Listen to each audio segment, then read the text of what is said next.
Hello, hello, hello, hello.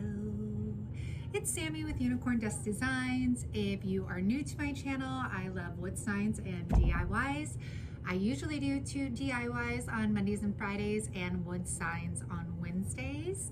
I could possibly be changing that up if you guys like the wood signs more than you do the DIYs. So today I'm going to be showing you how to create a lazy Susan. And we are going to use our wood rounds just like we did in a previous wood sign video. I am going to show you start to finish, sanding, staining, everything, okay?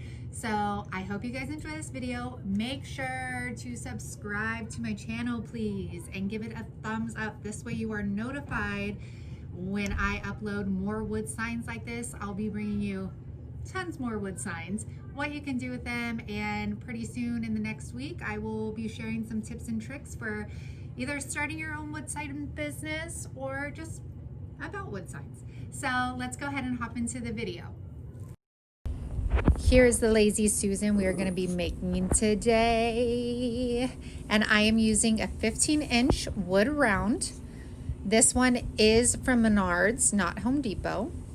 And we are sanding the front, the back, and the sides. Make sure you get those sides because sometimes they come pretty rough, and when you apply your stain on there, it'll look just as rough. So I will put what sandpaper I am using on this and wipe down your area because now we are going to stain. I always use Varathane and Mini Wax along with Rust-Oleum stain. I shake my stains up to mix them up. I'm pretty sure the can says to stir it, but I don't. I never have had issues shaking my stains up, so it's up to you. And we are going to use our fiber cloth, microfiber cloth, and I just wrap a little piece around my finger and I go with the grain of the wood, okay? So you can see how the grain is going horizontally towards me. So that is the way I am bringing my stain back and forth. I've just always learned to do it like this, and also it helps with just the flow of the stain, because if I were to go the opposite way, you could possibly see streaking since it's going against your grain. And I am just going real time on this one, and then we are going to speed up for the sides and the back of this. This stain is called Ispitch. Oh, I did not mean to say a curse word. Ispitch. It's like ISPWICH or something like that. And now we are going to do our sides and make sure you get the sides good. And I want to say, when you are staining, do not saturate if you're using a cloth, the microfiber towels, whatever you're using, do not saturate them and then put that stain on your wood, because what would happen is if you had excess stain drip down the side and you left it there, by the time you came to stain that piece, it's gonna be darker than the rest of the piece of wood, if that makes sense, because it's already absorbed into your wood. So it's going to be darker and it's going to look like a drip stain. So you do not have to be heavy-handed. You could always go back in and dip your towel in just a little bit more to add some more stain. So keep that in mind when you are doing this. Again, you could get these microfiber towels in huge packs. They're pretty inexpensive and they last a long time if you cut them into smaller pieces like I do. I'm gonna let this dry overnight for 24 hours. Now we are gonna make it look beautiful. Yeah, that's me. I'm trying new angles, you guys, so you can see what I'm doing a little better. This is a decal I made myself, and it says y'all come eat, and then we are going to make a round kind of wreath right here. The cameo is only 12 inches wide. The board is 15 inches, so I did have to cut 2 separate pieces for my wreath, which we will join together. I'm going to fast forward me doing the placement on this because I spend a little bit of time trying to get it just right. I also use 651 vinyl for any of my stenciling. I never use 631. I find that it bubbles up every time I go to cut it, and I do have bleeding issues with it. I've tried all the tricks like Mod Podge, all that stuff.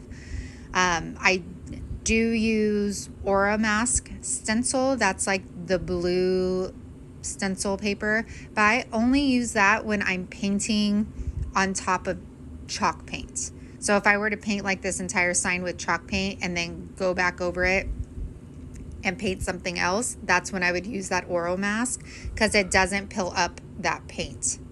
So as I was saying, I use 651 for all of my vinyl needs. It doesn't matter if it's white or it's black. I have both of them, and I just use whatever's in hand's reach for me. And I'm just pressing my stencil down now, making sure it's adhering to my wood nice and good. And we're going to take our contact paper off. And I actually switched over. If you've been watching my other videos, I've been trying to get rid of my silhouette contact paper. This is, I think it's called Duck Command contact paper. It's actually from Walmart. It comes in a humongous roll for like $5, and it's really good contact paper. So that's another option in Dollar Tree. And we're going to put on our top piece after this. And what I'm doing here is just kind of pressing the vinyl down, making sure I got no bubbles on there because we don't want any bleeds. And now I am placing the top part of my wreath on, and basically going to do the same steps. I just need to make sure that they are lined up. And you guys, if you don't have a Cameo, you can get stencils from Hobby Lobby with a 40% off discount. Joann's always has coupons. You can really get stencils anywhere. So just keep that in mind. I do love my Cameo though, let me tell you. And you can get them off Facebook swap sites, so keep that in mind. Now the y'all come eat. I thought that was so cute. And for this one, I'm using the Skinny font, and that is from thefont.com. I will make sure to upload the link in my description so y'all can use that. I really like this text. It's supposed to be like the Dunray thing, but I don't really care about like the farmhouse. Not like I don't care about it, but just like that's not my goal on this sign, or really any signs. It's more just preference and what I like, I just go with.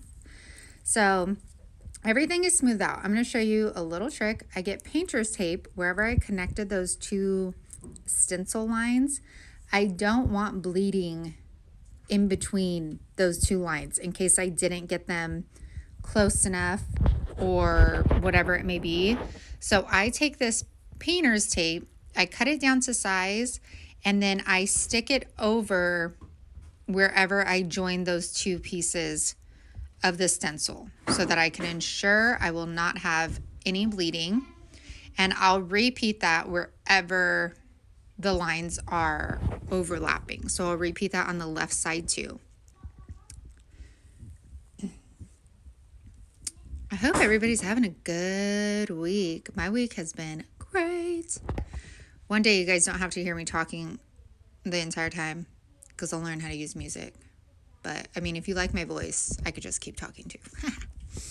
Okay. You know, there's those people, like I watch YouTubers just in the background and I just listen to them talk. Like I'm not even watching it. It's just nice background stuff. And then there are some people where I'm like, oh, I can't watch this. Like, no. So as you can see, we're repeating that step on the side. And next we are going to go ahead and paint this bad boy. So I'm using my chippy brush and Rust-Oleum linen chalk paint. Rust-Oleum chalk paint is my go-to for bigger projects. And I'm just cleaning my chippy brush off and kind of just rubbing it back and forth so that I can get any of the little strands that like to come off ahead of time. And I am going to go back and forth again with the grain of wood. And make sure wherever your vinyl is, that's where you're going to cover it with paint. So I don't get like every little inch of the wood covered because I am going to distress this a little bit. But I do know that I want to cover wherever that vinyl is. And I'm only going to do one coat of this because, again, I'm going to distress it, so I don't need it super white and clean looking. I know I always say that, but I have 2 kids. Nothing's ever clean looking. You know what I'm saying? So why not just rough it up to begin with, and then people will never know the difference. Sorry, shoulder. And then I'm going to go ahead and just try this with my heat gun. Make sure to get your edges. You don't want to look at unfinished, but I do not paint the back because obviously it's a Lazy Susan. Nobody's going to see the underside of it. And if they do anyways, it's just this going to be the stain, which matches the top. There is something about watching a heat gun make the paint glossy to matte. Okay, and now we're just weeding our stencil out, which is so therapeutic. Especially if the kids aren't interrupting me. I'm like, all right, I can do this. And as you see, we could see that wood popping through. As I said in my other videos, you guys know, if I could see some wood grain on my signs, I want to see as much as I can. The whole reason I love making wood signs is the wood grain and how beautiful it is. So I am just doing this slowly. You want to make sure you're not gouging your weeding tool underneath your vinyl because you will see those gouge marks in your wood. Especially this pine wood round, they are a little bit softer, so you do not want to gouge your weeding pin into there. And I don't know if it's just like, this is my favorite one, and I think it's from the Cricut actually, but it like is bent on the tip a little bit, and I don't know how that happened, and it makes weeding so much easier. Let me tell you, because I think it's the Silhouette weeding tool. Which one's this? I don't know. And it has kind of a blunt into it, and it's super hard to get vinyl off. So look at how cute that is, you guys. And all of this I did, well, except the staining, within hours, especially because the heat gun helped. And now we're going to go ahead and sand this. You guys want to know something? I'm totally pretending sanding this because I definitely didn't hit record. But here it is after I did sand it. And this was, I will link this grit of sandpaper because it's the softest one. If you went in with a rough one like we did in the beginning, you would be missing a lot of paint. So I'm going in with polyacrylic. Again, going with the grain, or you could even say like the brush strokes of your paint. I am putting on 2 coats. Now remember, go easy on this.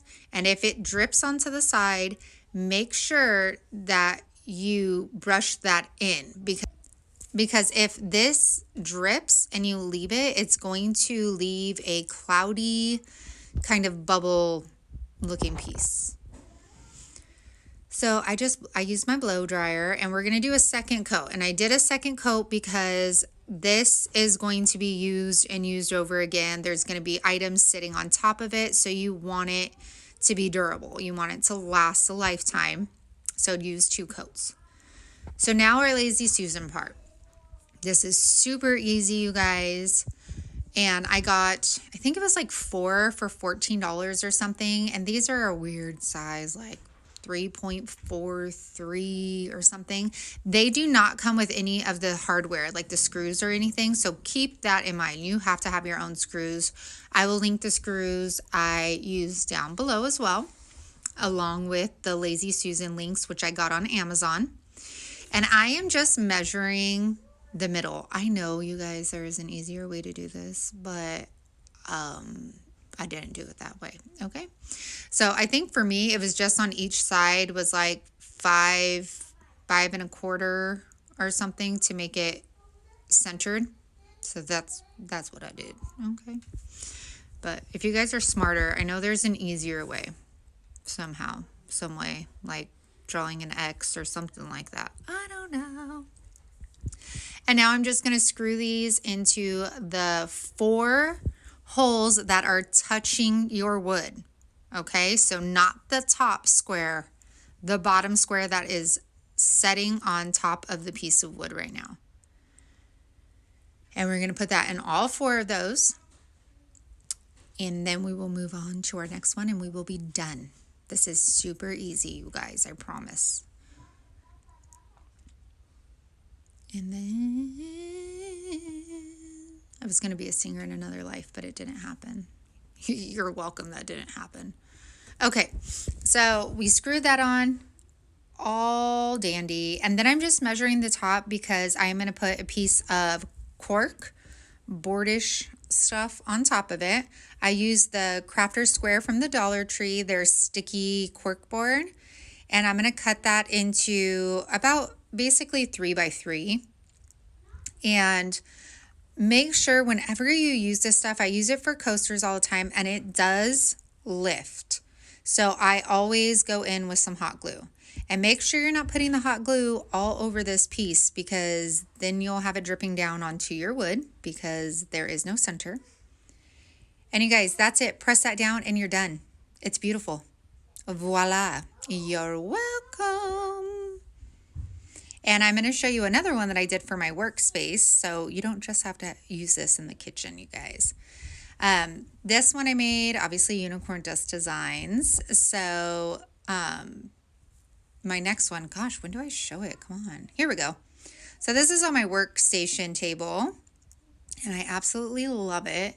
And I used Jacobian and Serenity Blue and made this unicorn one. And you guys, here it is with a little tea set on it. And it works, it doesn't wobble, and it's amazing. And look at how pretty it looks. And you can make these bigger. You just have to keep in mind that you have to get a bigger hardware piece for that, okay? And here you guys go. What's up, tankers? Come in, dance with Mama. Oh, you're all dirty.